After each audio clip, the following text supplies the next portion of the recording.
In 1970, Americans were on edge over terrorist activities, a bellicose president railed against his enemies, and an energized left argued among its factions. This is the backdrop, strain as you might to envision it, of The Most Dangerous Man in America, a fun and exhausting recap of the LSD proselytizer Timothy Leary's efforts to outrun Richard Nixon and the American law.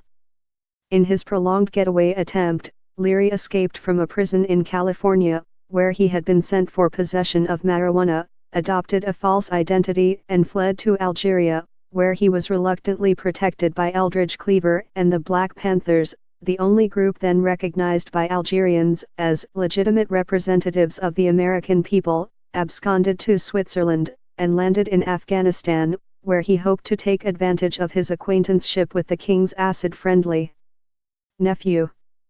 He conspired with Bill Ayers and other domestic terrorists in The Weathermen.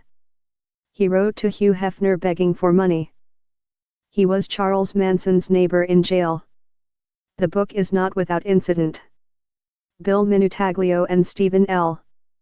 Davis, its co-writers, previously teamed up for Dallas 1963, 2013, about the radicalism that fomented in that city in the years leading up to the Kennedy assassination.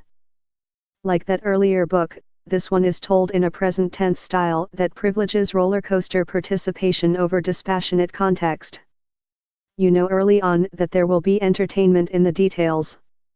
As Leary is transferred from one prison to another in the opening pages, we pan over all that he carries with him: 2 packs of Bugler roll-your-own cigarette tobacco, 2 ballpoint pens, and rubber shower shoes that are a goodbye present from a murderer he met in another state facility.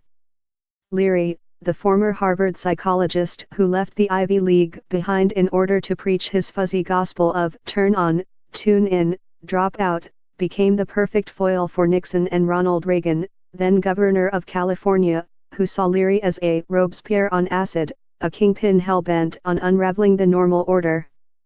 Of course, Nixon wasn't the picture of normalcy himself. If the president had his way, Henry Kissinger told aides, there would be a nuclear war each week. Domestically, there was chaos on a weekly basis. Bombs went off at Stanford University, at a San Francisco church during a policeman's funeral, at a post office in Virginia and a courthouse in Florida, at draft boards in Florida and California.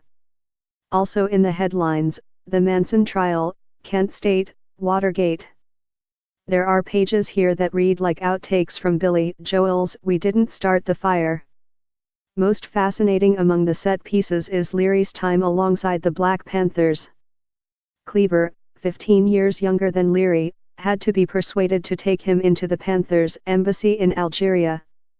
Later, Cleaver said that Leary required worshippers around him, and that the Panthers were done with the whole silly, psychedelic drug culture, quasi-political movement with which he was involved.